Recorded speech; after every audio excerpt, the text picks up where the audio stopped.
Rachel, what is flow state? The people want to know. Tell me about flow state. Let's try to talk about it. Let's talk about it from the macro level, and let's keep dialing in on the micro of what flow state actually is. When I think of flow, and I know when you and I first met, right, there's so many ideas of what flow state is these days. And we know that we have the Stephen Kotler triggers, and there's really still not a lot of research on what do we need to do to get into flow? What is flow, right? Because different people, I think of flow differently. It also depends whether you're in a creative element or a sport element or a CEO element, right? And so flow in general, I think, is also encompassing how well we are stepping into whatever it is that is in front of us, whether it's a sport or a creative element or you're a musician or what have you. So all that to be said, when you and I were talking about flow, we're talking about the formulaic way in which to get into it. Okay, because ultimately flow is good when it's this idea like, oh, flow state sounds so cool. I want to perform better.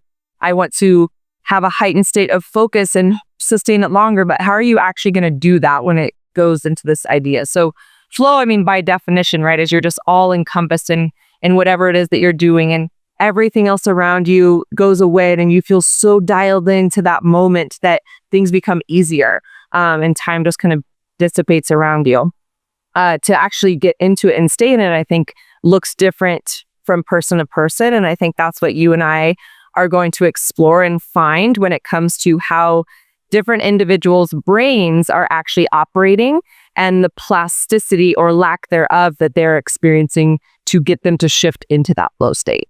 That is what we are doing, ladies and gentlemen. People of the jury, it is finding how to tap into flow state more regularly and stay in longer. So to better understand all of this, I think we need to introduce people to the 5 different main brain waves. So when we start talking about this flow code study of up-regulating delta, down-regulating alpha, it's not a foreign language. So what are the 5 waves, and what does each one of them focus on? Yes.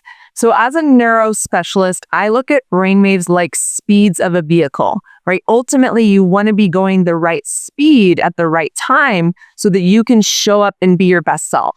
It absolutely is not going to serve you to go 20 miles an hour down a main highway, and it's not going to feel good to be going 90 miles an hour down a side street. You need to be getting into the right speed with whatever it is that you're doing in front of you. So the brainwaves that we look at are in 5 different categories. Think about it ranging, my car is off to my car is going 150 miles per hour. So delta is the slowest, deepest brainwave that our brain naturally produces. Delta as a rhythm is very slow, but most of delta encompasses sleep, falling asleep, staying asleep, cycling through our sleep stages so that we can wake up and feel refreshed. Our immune system turns on when we're in a delta state. Lots of cellular regeneration happens. So delta is critical, and we know that sleep is our superpower. Shifting up to theta.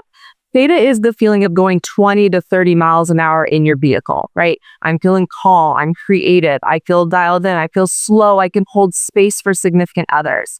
We have to have a great amount of theta and a harmonious amount of theta so that we can feel calm enough in the midst of stress or whatever is going around us, but we're not feeling overly calm, distracted, not, figuring out details around us or not paying attention to certain elements that are important. So theta, I look for relative balance when it comes to brainwaves. Moving up into alpha, think of alpha like neutral, right? So what are we doing in neutral? We're ready. We're ready to upshift. We're ready to downshift, but ultimately we're idling, right? So how well does our brain idle? And then how well does our brain shift, which really is representative of that neurological plasticity and flexibility that we want our people to be doing best and is going to be happening when their brain is more flexible with this flow protocol. Moving up into the betas, there's a couple different speeds of beta. Think about it like highway speeds ranging 60 to 90 miles per hour.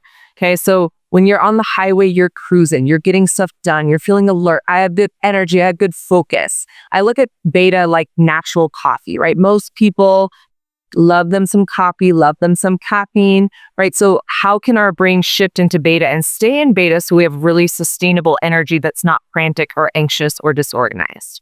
Then we move up into high beta. High beta is going to be associated with that super fast, overactive production of brainwave activity. So think of high beta like 150 miles per hour.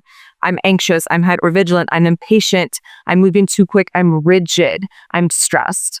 Never going to serve us to be in or stay in that state. So we definitely want to downregulate that, especially when we're trying to access a flow state. And then we have gamma. Gamma is a fun brainwave to learn about. Gamma is one of the hardest brainwaves to tap into, but it's associated with a heightened level of conscientiousness, alertness, or just performance in general. So oftentimes we see a very low production of gamma wave activity in clients' brains and just kind of in brains in general. And so optimizing the brain's ability to shift into gamma is 100% going to help with conscientiousness and performance.